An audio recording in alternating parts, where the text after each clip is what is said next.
The earliest completion time of a set activities is a very important notion to describe the filtering algorithm of scheduling, disjunctive scheduling constraints. So let's introduce first a few notations.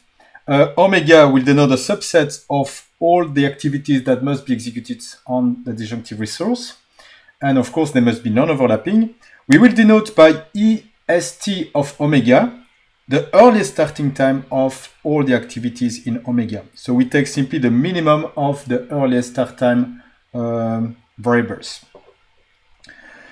Then we have the latest completion time. That's the opposite. We take the latest completion time. So we take the maximum of the latest completion time. That's the right part of the time windows in which the activities can execute. P of omega will denote the summation of the total processing time of the activities in the set omega. We take the sum of all the individual processing time of all the activities. So now, why is it important to compute the earliest completion time of a set of activities? Let's consider this scenario. We have one activity E, and this activity must execute after A, after B, after C, and after D. And so the question now is, what can be the earliest completion time of the activity E?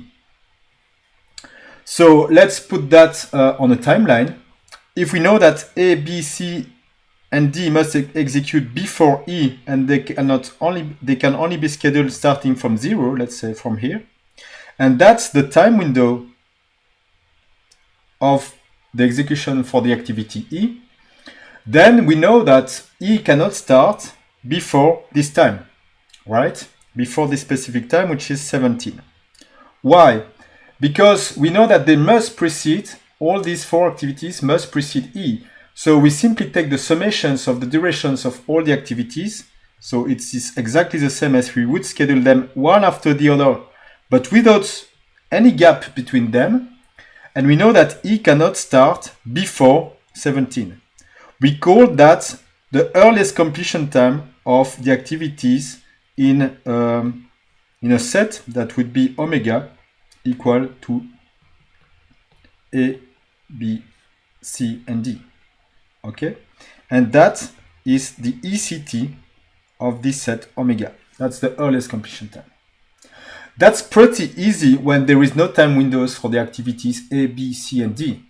But if we introduce, in addition to that, time windows on the preceding activities, such as in this example, what would be the earliest completion time for A, B, C, and D? That's much more difficult. And actually, this is very difficult because this problem is NP hard. Computing the earliest completion time for a set of activities, if each activity have its own time window for execution, is a very difficult problem. Let's prove that this problem is NP complete.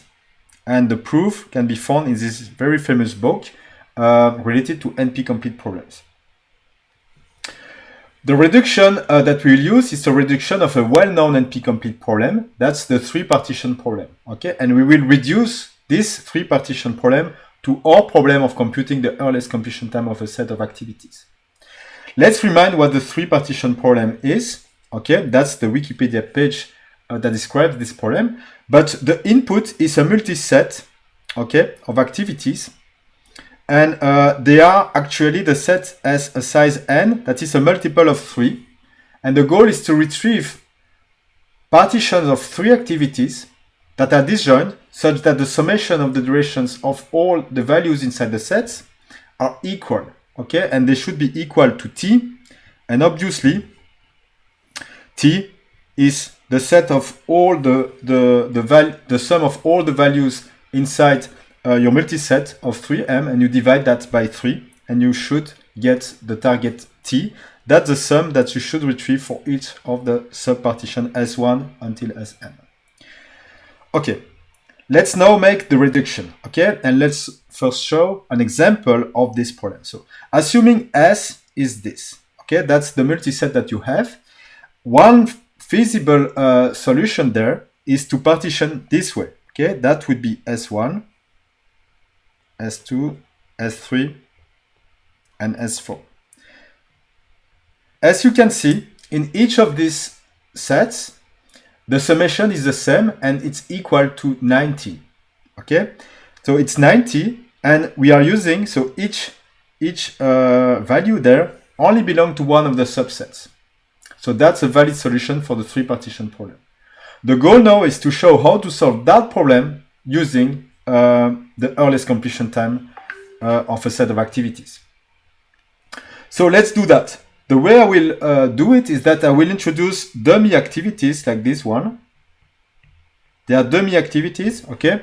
They are not really important, but what is important is that these dummy activities, I have introduced 5 of them, right?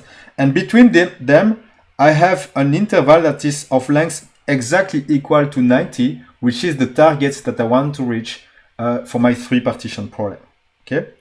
So what I will do then is that I will introduce one activity to represent each of the values of the set S with a length that is equal to its duration, to its value, okay? So that's the value, for instance, 49. You see that here.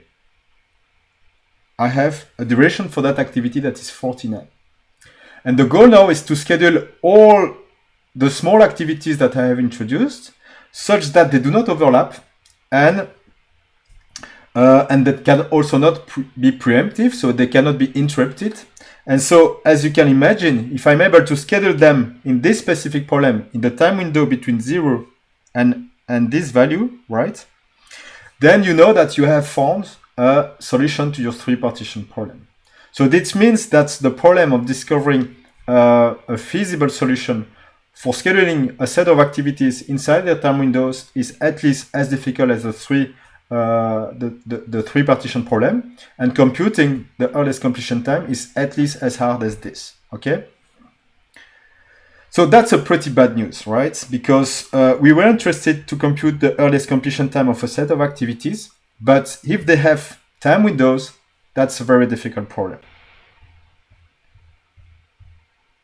So what we shall do instead is that we will relax the problem, right? We will relax the problem, and the relaxation that we will introduce, as always in optimization, when a problem is too difficult, is NP-complete, and you want to be able to solve it efficiently, you just relax it. You just remove some of the constraints. And the constraint that we will remove is we will relax here the deadlines for the activities, right? We will keep the constraint that they cannot start before the earliest starting time, but the latest completion time, we relax it. And we consider that they can be scheduled whenever they want after the earliest completion time. Once we have done this relaxation, the problem becomes easy. And that's an algorithm that is efficient, that can solve the problem, the relaxed problem, to compute the earliest completion time. The first step here is to sort all the activities. You will sort them from left to the right, okay? And you will sort them according to the earliest start time of the activities, right? That's the left part of the time windows. You sort them increasingly. You start with the earliest completion time that is minus infinity, and then you iterate over each activities in the order in which you have sorted them, so the earliest start time. And every time you have a new activity, you will take between the maximum values of the earliest completion time, the current earliest completion time, plus the processing time of the new activities, or the earliest start time of the activities, plus the processing time of the activities, right? And at the end, you return this value once you have done with all the activities. That's pretty easy, right? So if you have, let's say, the ECT of all these activities, let's say that it is there, this value, right? And you have a new activity. Maybe it's not important because you want to compute the ECT of omega plus the activity I, right? If that's the ECT of omega, then it's maybe better to forget about it and start from scratch between the earliest start time here plus the processing time of the activity, right? Okay, but maybe it's not the case, and maybe that, so assuming the earliest completion time of the set of omega would be there, then maybe it's more interesting to take this one, right? If ECT of omega would be this, then you just append the new activity to the earliest completion time that you have computed so far, right? And you take the maximum between the two possibilities. This way, you still have a valid earliest completion time for your problem. But again, that's a lower bound, right? So it means that the real earliest completion time might be larger than this. If we would take into consideration the true time windows, then it can only be larger or equal to the earliest completion time that we have computed with this relaxation, right? So the time complexity of that algorithm is dominated by the sorting of the activities, so n log n. Okay, so we can compute very efficiently a lower bound on the earliest completion time. And for the rest of the lecture, I will just forget about this notation that reminds you that it's a lower bound, because this is already the one that we will refer to. So we will abuse a little bit the notation here. We will simply denote by ECT of omega this lower bound that I just have introduced for the earliest completion time of a set of activities. We can also be interested into the latest start time of a set of omega. That's exactly the dual problem in which you consider the activities from right to the left, and you are interested to push them as much as possible to the right, okay? And by convention, we will say that the earliest start time and the earliest completion time of a set of empty activities, an empty set of activities, is minus infinity, so that it doesn't have an impact on the filtering algorithm. And the latest start time and the latest completion time of an empty set is plus infinity. And of course, the processing time of an empty set is also by convention 0.